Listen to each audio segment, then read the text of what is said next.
build a high-performing culture? This is Culture Architects. Candid conversations with extraordinary leaders sharing their biggest successes, failures, and lessons learned on their culture journeys. Here's David J. Friedman. Welcome back to my conversation with Zach McLeroy, the co-founder and chairman of Zaxby. In our first conversation, we talked about how Zaxby's company culture developed. What started as just organic behaviors became much more systematic as Zaxby's began to grow and scale through franchising. To continue the conversation today, Zach and I are going to talk about the importance of choosing the right team members, especially when the company began to grow way beyond what Zach could possibly directly control. I often say in teaching about what I organize the steps that it takes for companies to be really systematic about their culture around a framework that I call the 8-step framework, 8 different things that I write about in my books that I say, do these 8 things and you're going to be really successful. One of those 8 steps is all about how you select people who are going to be a good fit. And to your point, I always emphasize with people, you're not going to bat 1,000 at this. Not going to happen. Right. We're going to make mistakes. But I do emphasize that there's a big difference in my mind between the mistake that we make being, I interviewed this person and I thought I was a good judge of character, like you said, and I guessed wrong. That will happen from time to time. That's a big difference between that being the mistake and the mistake being, I knew they weren't going to be a good fit and we brought them in anyway. Anyway. Yep. Yes. And I've seen it over and over again, usually in response to desperation. We're short-staffed. We can't find people. Especially right now, as you know, everybody is grappling with the labor shortage. And there's such a temptation to, we can't serve our guests that well if we're understaffed. And so, all right, we start compromising and bringing in people that aren't going to be a good fit. And it's the first step toward ruin. But it takes a lot of discipline to avoid that. Well, another thing that we did early on is when we would meet with a potential, we called them in the early days licensees. We've changed to franchisees. We just thought the licensees sounds better, but they're one and the same. Okay. But if you came into us and say, hey, I really want to open a Zaxby's franchise, we would do everything within our power to talk you out of it. Because I realized in what we specialized in is bringing in people who had 0 restaurant experience. They got business experience, but 0 restaurant, because the few people that we let in with restaurant experience, we had the most difficulty with. Interesting. Because they were stuck in the ways of they had already learned. Yeah. So we had to reteach, and those are the hardest people. But the people who were in it for the first time were so open-minded and willing to learn, willing to listen, and we found our greatest success there. But like I said, we tried our best to talk them out of it, because I said, you're never going to experience anything quite so hard as opening a restaurant, staffing a restaurant, and working it day in and day out, anywhere from 4 months to 6 months to get fully managed. Yeah. And so the last thing we said in the interview was, we're not going to call you. You call us if you're still interested. So we waited for that call back before we ever went to the signing table to sign that document.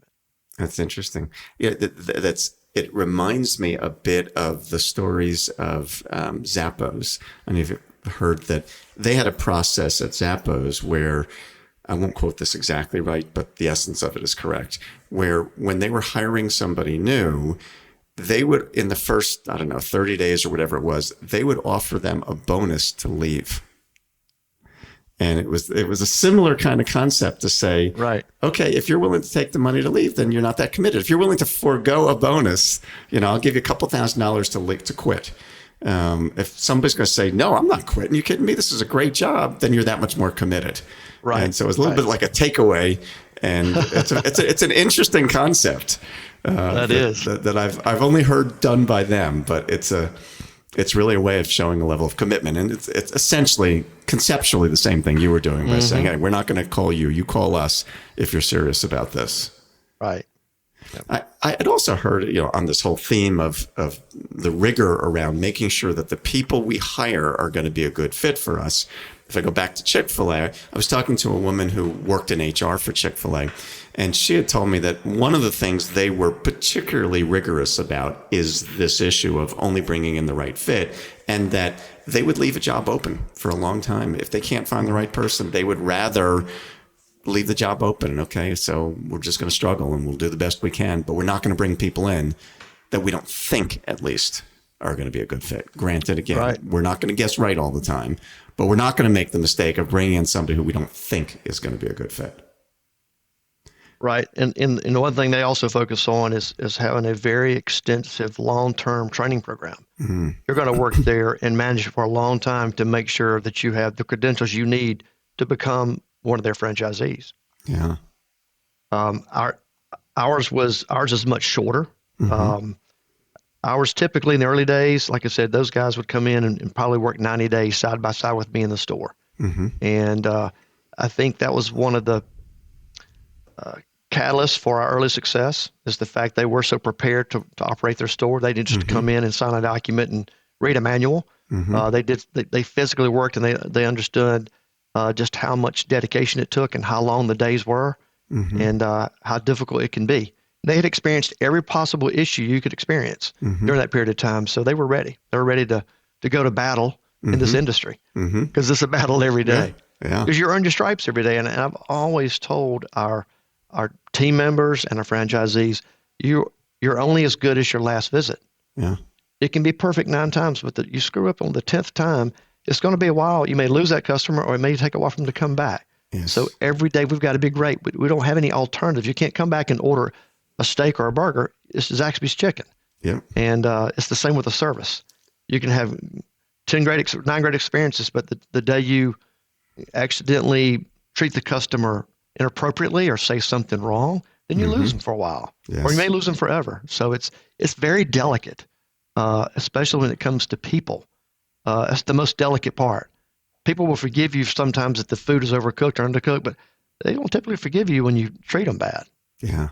There's a story that I tell in many of my workshops of 2 different service experiences I had. This story happens to be on airlines, where one story is a flight attendant who was amazing and another flight attendant who was average, not terrible, just average.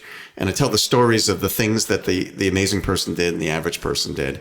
And I will often ask the audience, if I were to interact with somebody in your company, whether it was a salesperson, a truck driver, a manufacturing person, whoever it is, how confident are you that anybody that I talk to would be like the great one versus like the average one?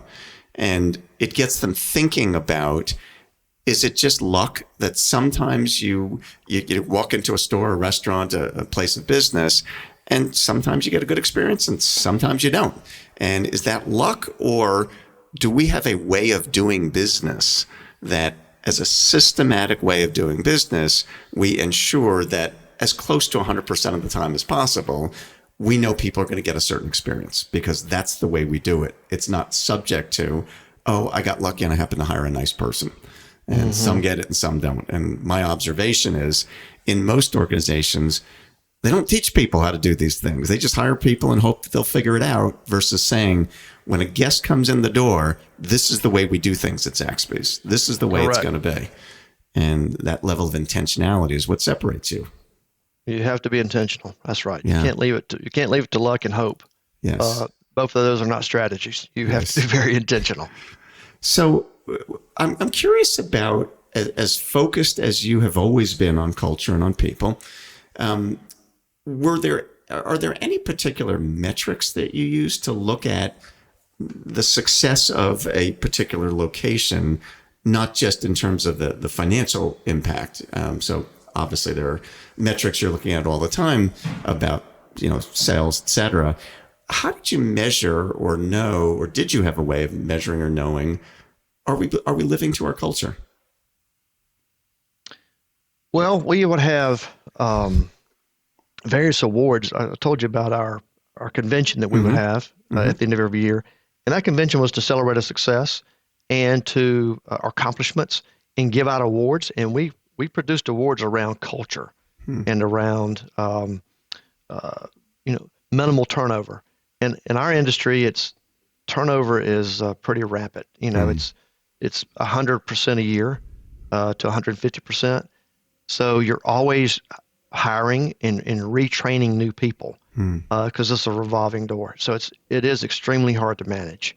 And as soon as you have someone onboarded and they're doing great and you like their interaction with the guest and what's going on and how they're interacting with their team members, then they leave and go somewhere else for 25 cents more an hour. So it's extremely difficult to manage and creates a challenge for all of us. So in terms of the level of confidence you just spoke of, I would say moderately confident, not always confident, just because turnover is so great. And I think you have to also be a realist about this. And so it's a challenge every day for our franchisees, especially with so much turnover, retraining and conveying these attributes that you want them to have to serve our guest. I think it's a battle we'll always face. It's like what you would say endemic of our industry. Right. Yeah.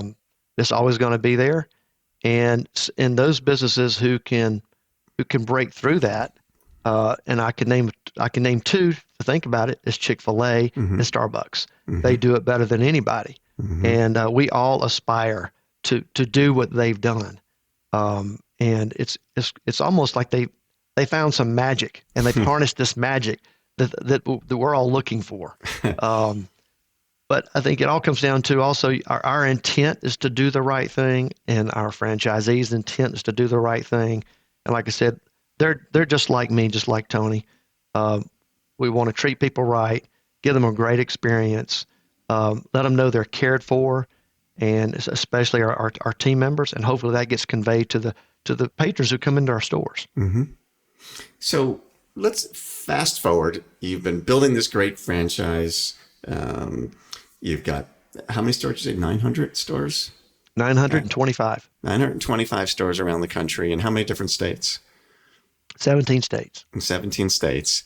And in the last couple of years, you had a transaction a transaction and a transition in your role. So talk about what led to that and what have you learned through that? Well, my partner had talked about, I guess, for the last 5 or so years about possibly an exit strategy. And I know that that's something that he wanted to pursue more than myself. I guess because my name is on the business, I'm a little more attached to it. You couldn't have called it Tony's because you would think it's Italian. Yes, right. They're selling cheesesteaks. That's right. That's right. And I looked at this as something that I would do the rest of my life. It's just it's that ingrained in me. It's that much of my baby and my passion. And he said, it was time for him to retire and focus on other things. And so we started entertaining the idea of doing a transaction, and we did at the latter, the mid part of 2020. And as we underwent that process with investment bankers and sending out this sort of prospectus on who we are in the business, we got a significant amount of interest. And we found out the reason why, because there's not a lot of founder-led, founder-owned businesses that actually ever get sold.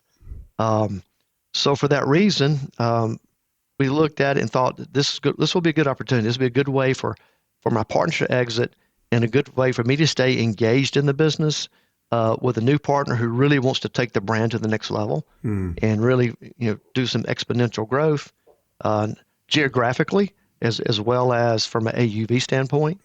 And so at the end of 2020, on December 28th, we were fortunate enough to ink a transaction with Goldman Sachs, and they became my new partner. My partner exited, and today I'm still a minority shareholder at 30% in the business, and now serving as chairman. And so I read that you had hired a president then to be the operating person. What was Correct. that like to use? This is your baby, as you described. You spent your whole life building this thing. What was it like to transition in the day-to-day leadership to somebody else? That was tough. I remember having the conversation with Goldman and said that we'd like you to be part of the process. We'd like you to help us, um, interview and select the right person to come in and start and take over Zaxby's to do the day to day. And so for me, during the entire process, it was about, somebody certainly comes with a great resume, but I look beyond the resume. How do you treat people? How do you think about culture? Um, you know, how are you with your own family and your own friends? So those are the things I really focused on, the things I talked about, because I feel this duty and responsibility to the people that are here and the people that are still here. I know some have left since, because these people here that work here, they're not just employees, they're friends. And I've got, deep, long relationships. And I wanted to make sure this person had the same kind of ideals around culture and relationships. And he certainly rose to the top. And we eventually selected him as the right candidate to come into Zaxby's and to take over day to day. And what was it like for you to step back from day to day? Well, that's interesting. Because the week before he started, my calendar was completely full. I mean, I had meetings every day with the executive team, and I call it dual accountability. When I meet with somebody and talk to them, it's like there's things I need to do for them. I'm asking them to do things for me or for the business, but there's also things I need to do for them. So it's dual accountability, and because I don't look at it, people work for me, people work with me. And that's the same way our franchisees are. We're in this together. We're building this brand together. It's not me building the brand. You're part of it. You're part of building the brand. So in terms of having all these meetings and all this accountability, it was that way up until 5 o'clock on Friday. Then Monday morning when he started, it was like the switch went off. Wow. All that went away overnight. So that was a pretty tough adjustment. For the next several weeks, I felt pretty lost, thinking I had all this responsibility, all this accountability, dual accountability back and forth, and all these meetings and interactions that just evaporated overnight. And that was certainly an adjustment. I guess I had to go kind of do a little bit of soul searching and figure out. You go through lots of emotions. And I'm not sure what to compare it to. It's the first time I've ever experienced it. But I went through an array of emotions and finally came to terms with it. And I know now it's really what's best for the business. This gentleman has experiences I don't have. He's worked in a public company and has lots of great experience in the industry. And I know he's going to do great things for Zaxby's and really going to help us propel where we aspire to be in terms of growth, and like I said, growing company store sales and bringing in new and different types of franchisees than we have in the past, along with, the old guard that we currently have today. But yeah, it's certainly an adjustment. And I think I may have been a little naive as to how it was going to be. But it was a pretty tough pill to swallow in the beginning, but I've adjusted to it now. And I'm glad I'm still involved in terms of being chairman. I know what's going on. I'm not involved in the everyday of what's going on, but I know what's going on.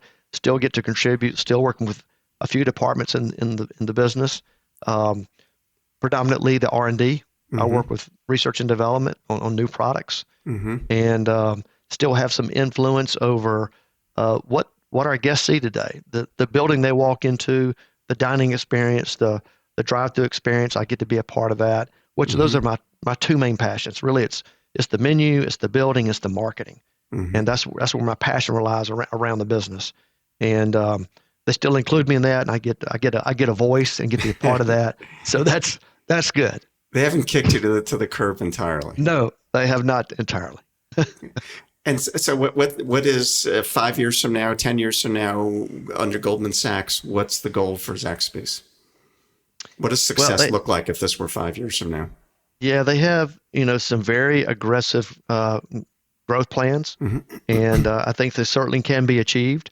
The goal is to get the brand to around 1,600, 1,700 locations. And then I think at that point, potentially, Goldman Sachs, I think historically they do transactions. That's what they do. Yep. And so they'll be in transactions at some point in the next 5 to 7 years, more than likely. But the goal is to almost double it in that period of time. Yes, that's the goal is to get the enterprise almost double in size. Got it. So last question for you about that is, and I get that now that you're chairman and a minority stakeholder in the company, shareholder in the company, you can't control this, but I'm curious your perspective on, okay, the transition you went through to go from 5 or 6 stores to 900, and we talked about the importance of the culture as it related to keeping the consistency and not losing what made you special when you went from 5 or 6 to 900. How does Zaxby's, do you think, or what can Zaxby's do? What is the plan to make sure that when it goes from 900 to 1,700, that culture doesn't disappear? Well, I think more than ever, we've got to be more deliberate and purposeful than we ever have, because the challenge will continue to increase in terms of culture, especially today in the environment we have. We've had, since COVID, so many people have left the restaurant sector, and it's a challenge for everyone who work in restaurants. And it's going to be a combination. I think we have to be willing to do more for our team members than we ever have before. It's not just about providing a good, fun environment to work in and pay. Those are table stakes. We've got to go above and beyond now. And I think if you go above and beyond, that's going to show people that we really care about them and we care about their future, setting them up for success along the way. And I think that's the only way we ensure our success as a brand, that we have to do that. And in Goldman and the new CEO, they're certainly prepared to do that. They're talking about it. It's something a lot of planning is going into. I know Bernard was very focused on that at his previous company. He has his eye on the ball when it comes to culture and people and being deliberate about it. And that's what it's going to take, I think, to ensure we continue to be the brand we've been and the brand that we aspire to be as we grow. I think I know your answer to this question, but I'm going to ask you anyway. There's a thing I do in some of my workshops where I'm helping CEOs to appreciate the impact of culture, not just in terms of taking care of people, but actually the bottom line impact. And I'll ask people to rate on a 1 to 5 scale how important culture is to the bottom line, like culture making us money. So on a 1 to 5 scale, where would you put culture in terms of its impact on the bottom line? I would say it's a 5. And I would also say it's the biggest intangible that produce a tangible result. Interesting way of saying it. It's sort of it's very nebulous almost. It's a feel good. It's an atmosphere. It's a connection point that you create. And I think when you can achieve that, the results definitely show on the bottom line. Because I think you can see in companies who haven't achieved that, look at what their bottom lines are. So I think there's a direct correlation between the culture a company has and its success, its profitability. And I've always believed that. And that's why it's always been for me, bottom line is important, but without great people, you don't have a good bottom line. So I've always focused on the people. And I always thought if we do that first, the bottom line will take care of itself. Now you have to be smart and you have to look at your expenses, but if you focus on the people and keep that your primary focus, the bottom line will absolutely take care of itself. And you've certainly proven that over an awful long career. Well, we've been very blessed, extremely blessed. And, we talked earlier about some of the pitfalls and some of the challenges. And I just mentioned one. There are several others along the way beyond having the bar experience. I remember the first time we our philosophy for growth early on was college campuses, because they're insulated from what's happening in the economy. Because kids are going to go to school, parents are going to give them money, and they're going to have, unlimited funds to eat out. So we opened near college campuses. And then when we decided to open for the first time off a campus, which is in Augusta, Georgia, a lot of things happened in that location that I say kind of propelled the brand forward. But I know that was the most scared I'd ever been opening a restaurant, because it was a completely new environment. And I remember we had a banker in Athens that told us, if we ever decided to sell a store, please call me, because I want to get into the restaurant business. So I called my partner and said, look, I'm just not sure. I'm having all this anxiety about this location. I'm not sure if we're doing the right thing. He said, all right, let's call him. So we called him, and we offered him to buy us out of the location for our cost. We didn't want to make a profit on it. We wanted out. And he thought about it for a couple of weeks, finally called us back and said that he changed his mind. He didn't want to do it. So at that point, it's kind of like I had to make it work. In spite of my fear and my anxiety, I had to make it work. And I look at that as a real turning point for the brand, because we had never opened there. We wouldn't have expanded into the markets we're in today, and the brand would be much smaller. And I also remember in that location, I bought my first car, a first nice used car. And I remember it being $40,000. And the day the car was delivered, I had buyer's remorse. The day the guy drove off the lot and left my car at the restaurant, I immediately had buyer's remorse of, what have I done? There's no way I can afford this car. Wow. So I started, as my vendors would come in to see me, I tried to sell the car to my vendors. and nobody took me up on it. So I have two things. I'm stuck. I'm in a business. I have this fear and anxiety we're not going to be successful. I have a car I think I can't pay for. And so that makes you work even harder when you have that pressure on you. And so we just put our head down and we did guerrilla marketing and hired good people and just worked on the business every day. And little by little it grew and we became profitable. And that was a real milestone, a turning point for the brand. It let us know that this will work in other markets beyond college towns. And we really have something here. So then I think one other thing that really helped lead us to success along the way with our franchisees, our philosophy was always know where you stand in your bank account. So never do anything on credit. So we wouldn't allow our licensees to buy any of their food or anything on credit. Wow. When it came in the back door, you wrote a check that day. You always knew what your balance was in your account.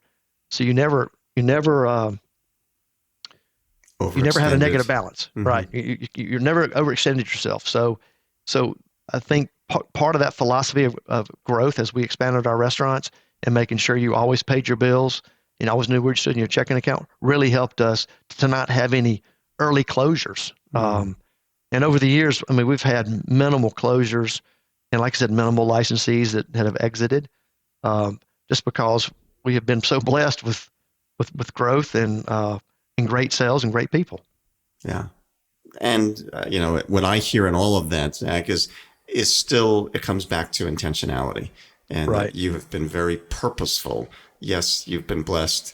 We've all had good fortune, but fortune favors those who work hard and are well prepared and are intentional about what they do. And, absolutely. And you've been as we call it, you've been a culture architect. You have purposely created that culture in a very intentional way, understanding, as you said, if we take care of your people, the rest will follow after that. That's right. That's great. Well, I appreciate you sharing your story. It is highly inspirational to me and to so many others. It's a great example of what can happen when you stay focused on culture and on people as you grow. The importance of it and the results that come when you stay focused on that. So thank you so much for sharing with us, and congratulations on the new stage of your career. Thank you so much. It was a pleasure spending time with you. My pleasure as well.